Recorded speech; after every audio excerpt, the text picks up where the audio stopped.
The Great Hall of the Galactic Council buzzed with excitement. 12 different alien species had gathered for something that had never happened before.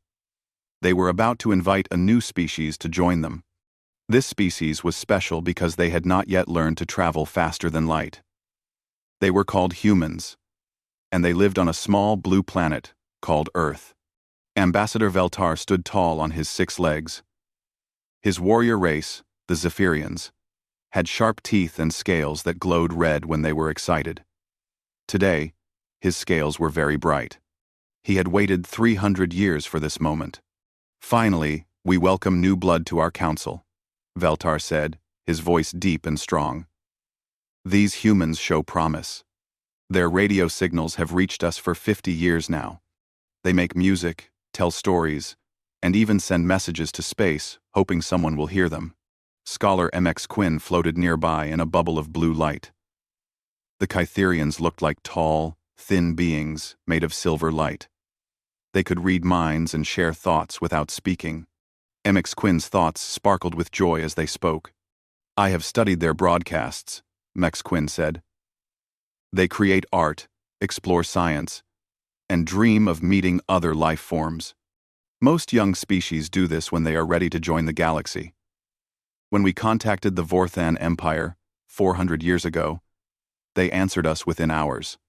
They were so excited, they sent 30 different messages in one day. Coordinator Thex made clicking sounds that meant agreement. The Nexari looked like giant insects, but they were very smart.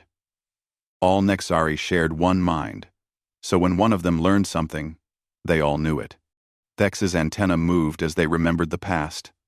The Aquarians answered us in 2 days. Thex clicked. They sent gifts and poems. The Stellar Nomads took only 6 hours. They were so happy they threw planet-wide parties. Every species celebrates when they get invited to join us. The other council members nodded and made sounds of agreement. The crystalline beings chimed like bells.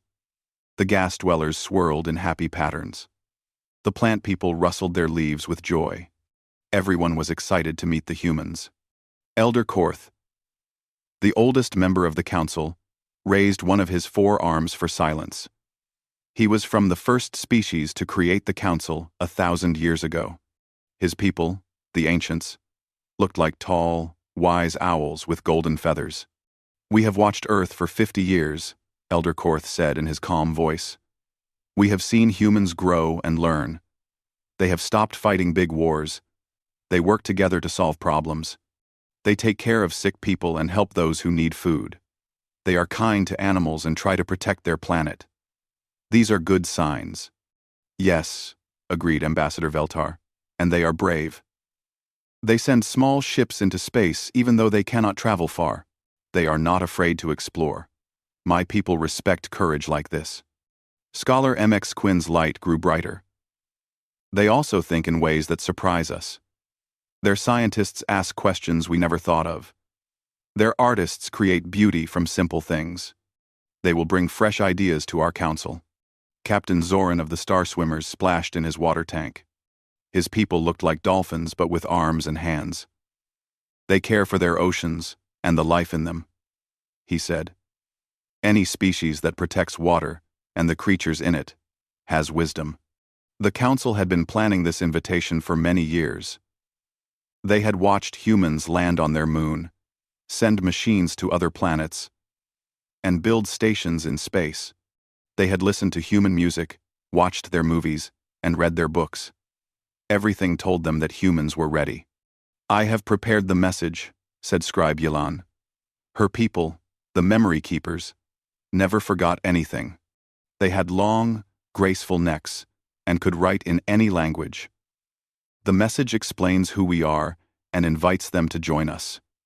I wrote it in their main languages so they will understand. Elder Korth looked around the great hall. Sunlight from 12 different stars came through crystal windows. The air smelled of flowers from 100 worlds. This was a place of peace and friendship. Are we all agreed? He asked. Do we invite the humans to join the Galactic Council?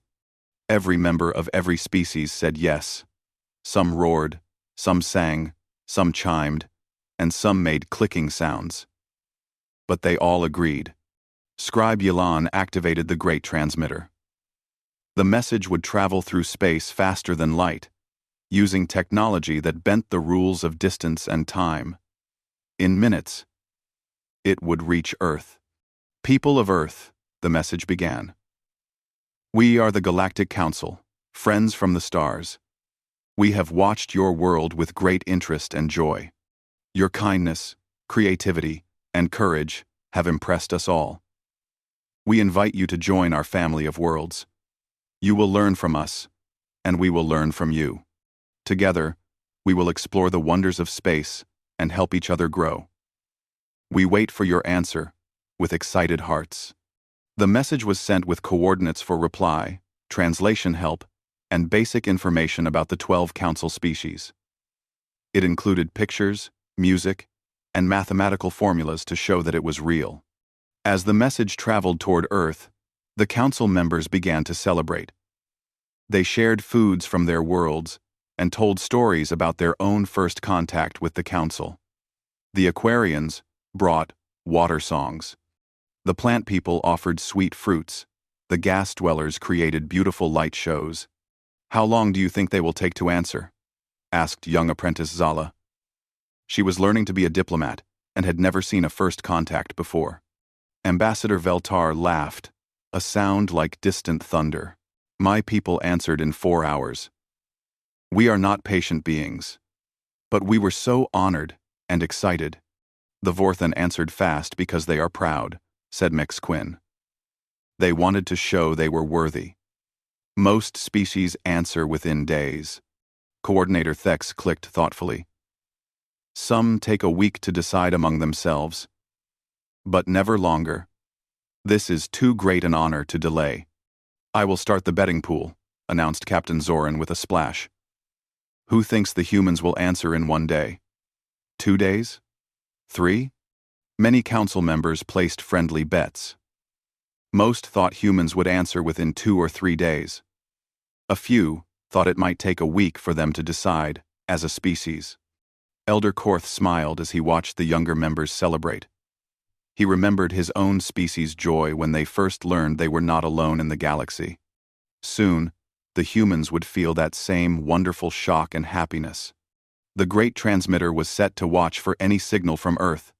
When the humans answered, bells would ring throughout the council chambers. 3 days passed. The bells stayed silent. Dr. Minjun Park rubbed his tired eyes as he studied the alien message again. He had read it 100 times in the past week. Every word had been checked. Every symbol analyzed. Every mathematical formula tested. The message was real. Beings from 12 different worlds wanted Earth to join their galactic family. But Dr. Park was not ready to celebrate yet. He worked in a secret facility buried deep under a mountain. Only 50 people on Earth knew about the alien message. World leaders had agreed to keep it quiet until they understood what they were dealing with. Dr. Park led the team trying to decode not just the words, but the meanings behind them.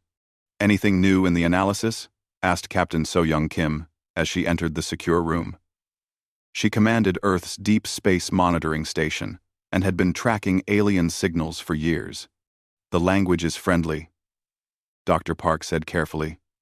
But I want to understand who these beings really are before we answer. Look at this. He pointed to his computer screen showing data about the 12 alien species. Each species joined the council when they were young and new to space travel. But 3 species that joined in the past are not mentioned anymore. Where did they go? Captain Kim frowned. That is odd.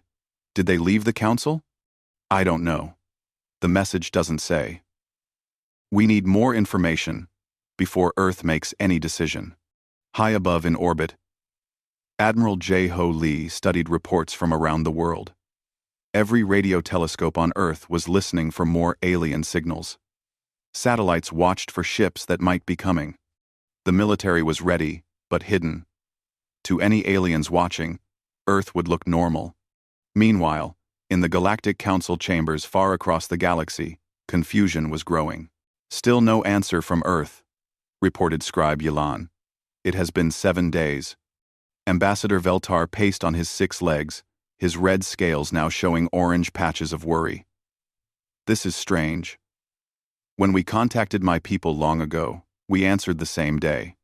We were warriors, but we knew honor when we saw it. Scholar MX Quinn's blue light flickered with concern. I do not understand.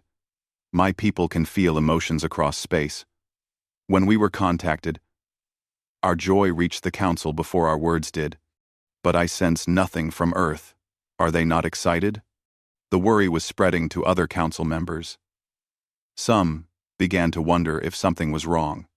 Maybe their technology is broken, suggested Captain Zoran. Perhaps our message did not reach them clearly. No, said Scribe Yelan firmly. I checked the transmission. It arrived perfectly. Their radio telescopes would have detected it. The humans know we tried to contact them. Coordinator Thex made worried clicking sounds. My people think as one mind.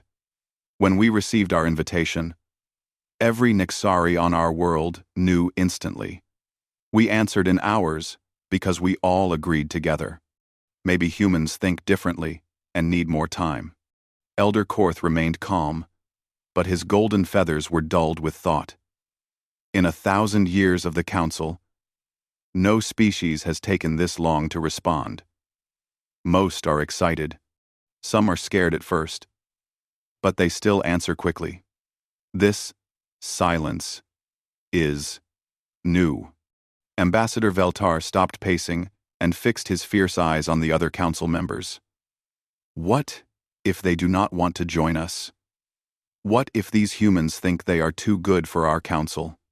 That cannot be, said Mex Quinn quickly. The broadcasts we have heard from Earth show they dream of meeting other life. They make movies about friendly aliens. They send messages, hoping someone will answer. Then why do they not answer us? Veltar demanded. Back on Earth, Dr. Park's team was asking the same question in reverse. Why had these aliens contacted them? Look at this pattern, said Dr. Sarah Chen, Park's language expert. The message mentions 12 species currently in the Council. But historical references suggest there used to be more. At least 15, maybe 20 species have been part of the Council over time. Where are the missing ones? Asked Captain Kim. That's what worries me, Dr. Park replied. And look at the timing. Each species was invited when they were young and weak, when they could not defend themselves. Admiral Lee's voice came through the secure communication system. I've been analyzing galactic radio patterns from our deep space sensors. There are gaps. Periods when species that used to send signals suddenly stopped. The room fell silent as the team considered this information. Dr. Park, said Captain Kim slowly, what if this invitation is not as friendly as it seems? Doctor, Park nodded grimly. That's exactly what I'm afraid of. We need to learn everything we can about these aliens before we respond. We need to understand their real intentions. Meanwhile, the aliens were developing their own theories about human silence. Maybe they are primitive, suggested a young crystalline being. Perhaps they do not understand that this is an honor. Ambassador Veltar's scales flashed angry red. If they are too primitive to recognize honor, why did we invite them? Or maybe they are too advanced, said Scholar Mex Quinn thoughtfully. What if they have technology we do not know about? What if they are studying us while we wait for their answer? This idea made several council members uncomfortable. They had always been the advanced ones, the teachers, the ones with superior technology. Impossible, scoffed Captain Zoran. We have watched them for 50 years. They barely reach their own moon. They do not even have faster-than-light travel. But Coordinator Thex clicked uncertainly.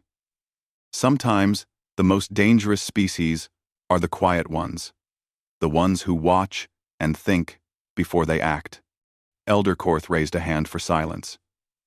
We should not let fear or anger guide us. Perhaps humans are simply careful. Some species need time to make big decisions. How much time? Asked Ambassador Veltar. We have never waited this long. On Earth, Dr. Park's team worked day and night to understand their situation. They studied every word of the alien message, looking for hidden meanings. They analyzed the radio signals that had been coming from space for years, trying to understand alien behavior. "I found something," announced Dr. Lisa Wong, the team's historian.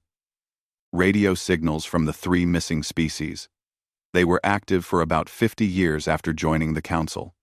Then the signals changed. They became different. "Different how?" asked Dr. Park. "Less creative, more uniform, like the species had lost their individual personalities." Captain Kim felt a chill. "What happened to them?" "I don't know yet. But I don't think they left the Council voluntarily." As the second week of silence began, the aliens were growing more frustrated and confused. "This is an insult," declared Ambassador Veltar. "No species has ever ignored the Council for 2 weeks. "Maybe they are afraid," suggested McQuinn. "Fear can make people freeze and not know what to do." "Or maybe they are planning something," said Thex darkly. "In my experience, long silence often comes before attack." The mood in the council chambers was changing from excited welcome to worried suspicion. For the first time in their history, they wondered if they had made a mistake in choosing the humans. But Elder Korth still believed patience was wise. "We will wait a little longer. Perhaps humans are more thoughtful than other species. Perhaps their silence has meaning we do not yet understand." Neither side knew that the other was being careful for the same reason: fear of making a dangerous mistake. 3 weeks had passed since the Galactic Council sent their invitation to Earth. The great hall that had once buzzed with excitement now felt heavy with tension. Ambassador Veltar's scales had turned a deep purple, which meant anger in his species. He stood before the other council members, with his arms crossed. "This is beyond insult," Veltar growled. "The humans mock us with their silence. In my culture, when someone does not answer a challenge or invitation, it means they think you are not worthy of their time." Elder Korth tried to keep peace. "Ambassador Veltar, perhaps their culture is different. We should not judge them by our ways." "Different?" Veltar's voice rose. "Every civilized species answers when the council calls. This is basic respect. Either these humans are too stupid to understand, or they think they are better than us." Scholar MX Quinn floated nervously in their bubble of light. Their people had never experienced anything like this. "I have tried to sense their emotions across space," MX Quinn said, "but I feel nothing. It is as if Earth has gone silent in all ways. This troubles me deeply." For MX Quinn's people, silence meant death or great sickness. Healthy minds always shared thoughts and feelings. The idea that humans might choose to be quiet was almost impossible to understand. Coordinator Thex made sharp clicking sounds that showed frustration. "My people have talked about this for days. We think the humans might be broken somehow. A healthy group mind would have reached agreement quickly. Maybe humans cannot work together properly." The Nexari believed that all good decisions came from many minds thinking as one. The idea that humans might need time to discuss and argue seemed wrong to them. Captain Zoran splashed angrily in his water tank. "In the deep oceans of my world, silence means you are hiding to attack. Creatures that go quiet are preparing to strike. Maybe these humans are not as peaceful as we thought." Other council members began to share similar fears. The crystalline beings chimed in worried tones. The gas dwellers swirled in dark patterns. The plant people's leaves rustled with anxiety. "What if they are planning to attack us?" asked a young crystal diplomat. "What if their silence is preparation for war?" "With what weapons?" scoffed Captain Zoran. "They can barely leave their own world." "Sometimes the most dangerous enemies are the ones who seem weak," warned an old gas dweller. "They study you while you think they are harmless." Far away on Earth, Dr. Minjun Park was leading a meeting in the secure underground facility. World leaders from every major country attended through encrypted video links. The room was filled with tension, but for very different reasons than the alien council chamber. "We have learned troubling information about the Galactic Council," Dr. Park began. He displayed charts and data on the main screen. "In the past 1,000 years, at least 7 species have joined the Council and then disappeared from all records." President Martinez of the Americas Union leaned forward. "What kind of disappearance?" "Complete," answered Captain So-Young Kim. "Their radio signals stopped. Their homeworlds went quiet. It's as if they never existed. Radio signed. The radio signed. Their radio signed. Radio signed." Prime Minister Okafor from the African Federation frowned. "Could they have moved to other parts of the galaxy?" "Possible, but unlikely," said Admiral J. Ho Lee. "We've detected patterns that suggest something more serious. Each missing species was invited to join when they were young and technologically weak. Just like us." Dr. Park continued his report. "We've also found evidence of conflicts between current council members. The message they sent us talks about peace and friendship, but their own history shows wars, territorial disputes, and resources conflicts. So this council is not the peaceful family they claim to be?" asked Chancellor Petrov from the Eurasian Alliance. "We don't know for certain, Doctor," Park admitted. "But we cannot afford to make a mistake. If we answer their invitation and it's a trap, humanity could end up like those missing species. But if we don't answer, we might miss the greatest opportunity in human history," argued Secretary General Tanaka from the Pacific Coalition. Admiral Lee spoke up. "That's exactly why we're being careful. Every species that disappeared probably thought they were getting a great opportunity too." The debate continued for hours, just as it had for 3 weeks. Some leaders wanted to answer immediately and take the chance. Others wanted to wait and learn more. A few wanted to ignore the aliens completely. Captain Kim had been monitoring alien communications. "We're picking up increased chatter from their direction," she reported. "The signals sound more urgent and frustrated. I think our silence is making them upset." "Good," said Admiral Lee firmly. "If they get upset because we don't answer immediately, that tells us something about their character. Patient, peaceful beings would understand that this is a big decision for us." Back in the council chambers, the debate was getting heated. "I say we withdraw the invitation," Ambassador Veltar declared. "These humans have shown disrespect beyond forgiveness. We should mark their world as hostile and warn other species to avoid them." "That seems extreme," protested McQuinn. "Perhaps they are just scared. Fear can make people act in strange ways." "Scared of what?" demanded Veltar. "We offered them friendship, knowledge, and protection. What reason do they have for fear?" Elder Korth stood slowly. His great age gave him authority that even Veltar respected. "Ambassador, your people are warriors. You understand strength and honor. But not all species think like yours. Perhaps humans understand caution in ways we do not." "Caution?" Veltar's scales flashed bright red. "This is not caution. This is cowardice or arrogance. Neither is suitable for council membership." Coordinator Thex clicked rapidly. "My collective has reached a decision. We believe the humans are defective somehow. A healthy group mind would have answered by now. We should look for a different species to invite." "But their broadcasts showed such promise," said McQuinn sadly. "Their art, their music, their stories about meeting aliens, they seemed so eager for contact." "Maybe their stories lied," suggested Captain Zoran. "Maybe they fear aliens despite their fictional tales." The mood in the council was turning dark. For the first time in their history, they were considering withdrawing an invitation to join them. Meanwhile, on Earth, Dr. Park's team had made a crucial discovery. "I've been analyzing the communication patterns of current council members," announced Dr. David Kim, the team's communications expert. "There are some very interesting details in how they talk to each other." What kind of details?" asked Dr. Park. Threats, hidden warnings, power struggles. This council is not as united as their invitation suggests. At least 3 member species seem to be in conflict with each other, and there are references to something called compliance protocols for new members. Captain Kim looked up sharply.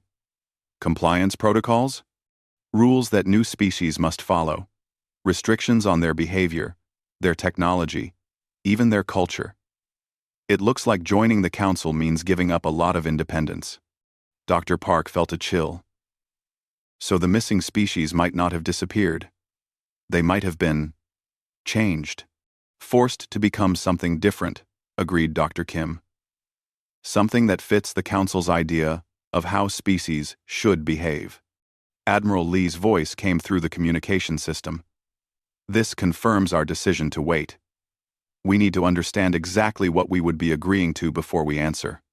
As the 3rd week ended, both sides were becoming more suspicious of each other. The aliens thought humans were rude, cowardly, or plotting something dangerous. The humans thought the aliens might be predators disguised as friends. Neither side realized that their silence and their frustration came from the same place. The desire to protect their own people from a potentially terrible mistake. But time was running out for peaceful understanding. The council was preparing to make a final decision about humanity. And it would not be the welcome they had originally planned. 1 month had passed since the Galactic Council sent their invitation to Earth. In the Great Council Chamber, Elder Korth stood before the assembled representatives. His golden feathers looked tired, and his ancient eyes held sadness. "My fellow council members," he began, "we have waited longer for a response than ever before in our history. The humans have chosen silence. Perhaps it is time to accept that they do not wish to join our family of worlds." Ambassador Veltar's scales gleamed with satisfaction. "Finally. I have been saying this for weeks. These humans have insulted us with their silence. We should withdraw the invitation immediately." Scholar MX Quinn's light dimmed with disappointment. "I had such hopes for them. Their broadcasts showed such curiosity about life beyond their world." Coordinator Thex clicked agreement. "My collective agrees. If humans cannot make simple decisions in reasonable time, they are not suitable for council membership. I-Wes. At Guy Wes. Reasoner. I-Wes." Scribe Yilan prepared to record the official withdrawal of Earth's invitation. It would be the first time in council history that such an action was taken. The message would be sent to Earth informing them that their opportunity had passed. But just as Elder Korth raised his hand to call for the final vote, the great transmitter began to pulse with light. Bells rang throughout the chamber. A signal was coming from Earth. "Wait," called the transmitter operator. "We're receiving a message from the human homeworld." Every alien in the chamber fell silent. After a month of waiting, Earth was finally answering. "Put it on the main display," ordered Elder Korth. The message appeared, not in simple words, but as a complex communication that showed immediately how much work had gone into it. Min Jun Park's image appeared on the screen, sitting in what looked like a formal diplomatic setting. Dr. Park began to speak, and the council members were shocked by what they heard. "Greetings, members of the Galactic Council," Dr. Park said in perfect Zephyrian, the formal diplomatic language of the galaxy. "I am Dr. Min Jun Park, speaking for the people of Earth. We received your invitation with great interest and have spent this time learning about each of your worlds and cultures." Ambassador Veltar's jaw dropped. The human was speaking his people's language without any accent or mistakes. Dr. Park continued, switching smoothly to the musical tones of the Catherians. "To Scholar MX Quinn and the Catherian people, we understand your gift of shared thought. Though we cannot join minds as you do, we have learned to appreciate silence as a way of respecting your mental space." MX Quinn's light flared with surprise. No non-telepathic species had ever understood Catherian culture so deeply. The message continued as Dr. Park addressed each species in their own language and cultural style. He spoke to the Nexari in their clicking language, to the Aquarians in their water song, and to each council member in ways that showed deep understanding of their values and traditions. "We wish to address some concerns you may have about our delay in responding," Dr. Park said, returning to the common galactic language that all species could understand. "Humanity believes that important decisions should be made with careful thought. We have used this time to study your cultures, your history, and the nature of council membership." Elder Korth leaned forward, his ancient eyes sharp with interest. This was not the response they had expected from any species, especially not from one that seemed young and primitive. Dr. Park's message continued. "We have learned much about the Council's history. We know about the species that joined and later disappeared from galactic communication. We understand that Council membership involves significant responsibilities and changes to a species' way of life." The chamber erupted in surprised murmurs. How could humans know about the missing species? That information was restricted to high-level council archives. "We also understand," Dr. Park went on, "that some current council members have unresolved conflicts with each other. The Zephyrians and the Aquarians have territorial disputes in the Rim sector. The crystalline beings and the gas dwellers disagree about mining rights in the crystal fields. The Nexari and the plant people have different views on consciousness and individual rights." Now the council members were looking at each other with shock and some embarrassment. How could the humans know these details about their internal problems? Dr. Park smiled slightly. "We do not mention these issues to embarrass anyone. We mention them because Earth wishes to help resolve these conflicts if we join the council. We believe that fresh perspectives can sometimes see solutions that those close to a problem cannot." Ambassador Veltar found his voice. "How do humans know these things? These matters are not broadcast publicly. We listened." Dr. Park replied simply, "Humanity has been listening to galactic communications for 50 years. We have learned your languages, studied your cultures, and tried to understand your real needs, not just your public statements." The message continued with Dr. Park explaining Earth's conditions for joining the council. "We will join your council," he said, "but only if certain agreements are made. First, no species should be forced to change their fundamental nature as a condition of membership. Second, all conflicts between members should be resolved through discussion and compromise, not force or threats. Third, new member species should be protected and guided, not controlled or dominated." Captain Zoran splashed in amazement. "They know about the compliance protocols." Dr. Park nodded as if he could hear the captain's words. "Yes, we know about the compliance protocols. We know that joining the council has meant giving up independence for some species. We believe this is wrong. A galactic family should celebrate differences, not eliminate them." The message was not finished. Dr. Park presented detailed solutions to several galactic problems the Council had been unable to solve. He showed how human diplomatic methods could help resolve the territorial disputes. He explained how Earth's diverse cultures could serve as models for species cooperation. "We offer to join not as students seeking to learn from superior beings," Dr. Park concluded, "but as equals bringing our own gifts to a partnership of worlds. We bring patience, careful analysis, and the ability to see problems from many different viewpoints." The transmission ended, leaving the council chamber in stunned silence. Elder Korth was the first to speak. "Remarkable. In 1 month, they learned more about us than most species learn in years of membership." Ambassador Veltar's scales had changed from purple to a confused mix of colors. Their silence was not insult or fear. It was strategy. "They were studying us while we thought they were ignoring us," said Mex Quinn with growing respect. "Their quiet minds were actually very busy." Coordinator Thex clicked rapidly. "My collective is impressed. They achieved group understanding without a shared mind. They worked together while remaining individuals. This is difficult." Captain Zoran laughed, sending water splashing. And they caught us keeping secrets from each other. They know our problems better than we thought they were hidden. Quote, Scribe Yilan looked up from her records. Shall I record their acceptance of council membership? Wait, said Elder Korth thoughtfully. They did not just accept membership. They propose to change how the council works. They want us to improve ourselves. The council members looked at each other with new understanding. These humans had not been rude or afraid. They had been careful and wise.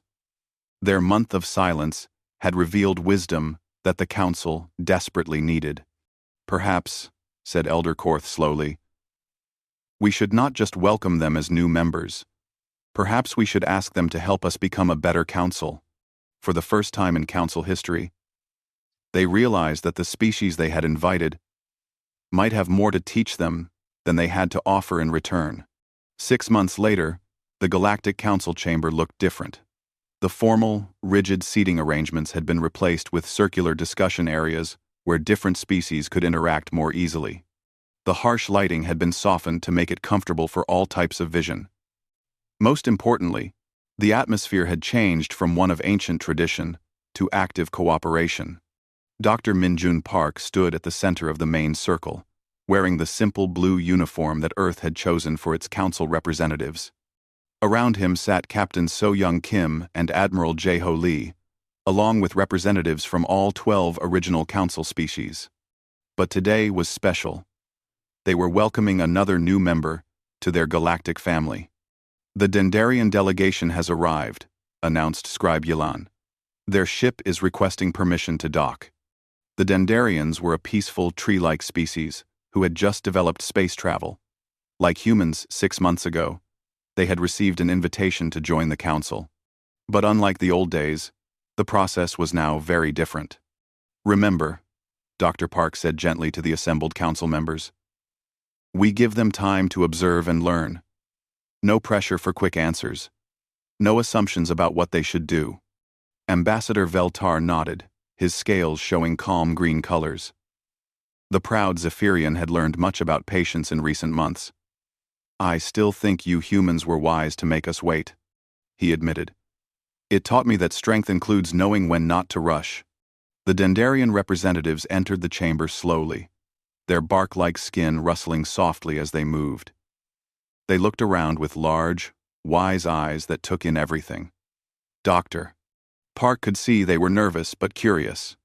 Welcome, friends from Dendros, Doctor, Park said in their own language, which Earth's linguists had learned from studying their radio signals. There is no hurry here. Take all the time you need to understand what we offer. Quote, quote, quote. The lead Dendarian, whose name translated to Deep Root, swayed slightly in surprise. You speak our tongue?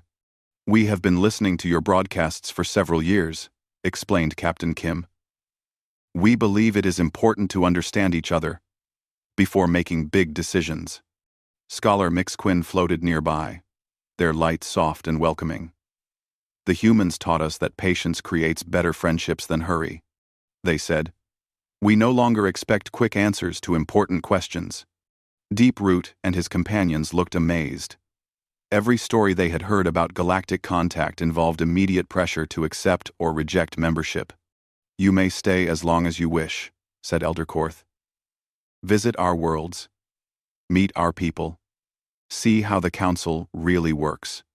When you are ready, whether that takes days, months, or years, you can decide what is best for your people. This new approach was just one of many changes that had happened since Earth joined the council. The compliance protocols that had controlled new members were gone. Species were no longer required to change their cultures to fit council standards. The missing species from the past had been contacted and invited to return as independent members rather than controlled subjects. Admiral Lee had spent months working with council security forces to create a new approach to galactic peacekeeping. Instead of powerful species dominating weaker ones, teams of mixed species worked together to solve conflicts before they became wars. Admiral Lee called Coordinator Thex. The situation in the outer spiral needs attention.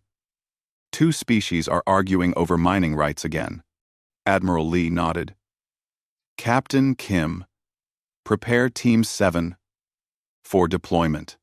Include Zephyrian negotiators for their strength, Catherian counselors for emotional support, and Nexari analysts for objective thinking. And make sure we have human observers to watch for things the others might miss. This was how conflicts were handled now. Instead of one dominant species telling others what to do, teams worked together using everyone's strengths. The approach was slower, but more effective. Most disputes were resolved without any violence at all. Dr. Park had become the Council's most trusted mediator. His ability to understand different cultures and see problems from multiple viewpoints had prevented 3 major wars in 6 months. Species that had been enemies for centuries were now working together on common projects. Dr. Park, said Deep Root hesitantly, may I ask why you waited so long to answer the Council's invitation?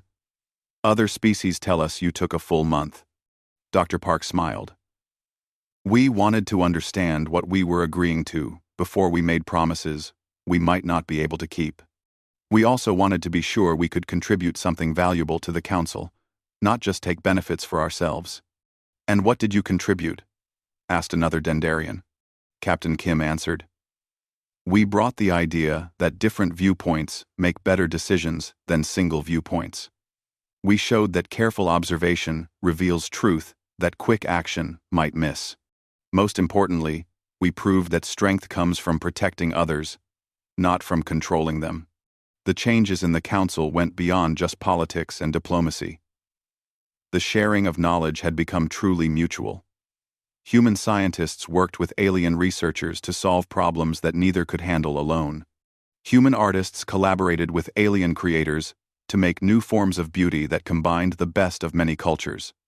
The Aquarian healing techniques combined with human psychology have cured diseases we thought were impossible to treat, reported Captain Zoran happily.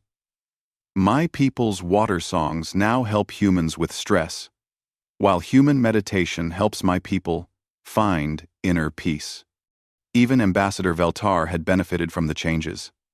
Human strategic thinking has made my people better warriors, he said with pride. We now win battles through intelligence and planning rather than just strength and courage. Our enemies respect us more, and our friends trust us better. The most important change was in how the Council treated young, developing species. The old pattern of quick invitation followed by cultural domination was replaced with careful, respectful contact that allowed each species to grow in their own way. We have learned that diversity is strength, said Elder Korth during one of the Council's regular meetings. Each species brings unique gifts. When we try to make everyone the same, we lose the very things that make them valuable. And when we lose the final. That said, 40 said. As the day's session ended, Dr. Park walked with the Dendarian delegation to show them their guest quarters. They would stay for several weeks, observing Council operations and learning about galactic civilization before making any decisions about membership. Dr. Park, said Deeproot quietly, were you afraid when you first received the Council's invitation? Very afraid, Doctor, Park admitted. We didn't know if the Council was truly friendly or if joining meant losing what made us human. That fear made us careful. And being careful helped us join as equals instead of subjects. And you are happy with your choice? Dr. Park looked around the Council chamber, where species that had been suspicious of each other 6 months ago were now working together on projects to help the entire galaxy. Where conflicts were resolved through understanding rather than force. Where new species like the Dendarians were welcomed with patience and respect rather than pressure and demands. Very happy, he said. We found something better than we had hoped for. We found a family that values what makes each of us special. The Dendarians swayed thoughtfully, their leaves rustling with contentment. They could see that this Council was different from what they had expected. Here, they would be welcomed as they were, not changed into something else. As Dr. Park returned to the human quarters, he passed a memorial that the Council had recently built. It honored all the species that had been lost or damaged by the old way of doing things. The inscription, written in the languages of all member species, Read, "We remember those we failed to protect. We vow to do better for all who come after." Captain Kim joined him at the memorial. "Do you think we've really changed things for the better?" "Look around," Dr. Park replied, gesturing to the council chamber, where beings from 14 different worlds worked together in harmony. 6 months ago, this was a place where the strong dominated the weak. Now it's a place where everyone's strength protects everyone's weakness. Admiral Lee approached from the security center. "The outer spiral dispute has been resolved peacefully. Both species agreed to share the mining rights and create a joint colony. No weapons were needed." Dr. Park smiled. This was what humanity had brought to the galaxy. The understanding that true strength came not from the power to control others, but from the wisdom to protect them. The Council's initial invitation had been meant to welcome a junior member. Instead, Earth had helped the Council become something better than it had ever been before. The galaxy was safer, more peaceful, and more united than ever before. And it all began with humanity's simple decision to listen before speaking, to understand before judging, and to be cautious enough to make the right choice rather than the quick choice.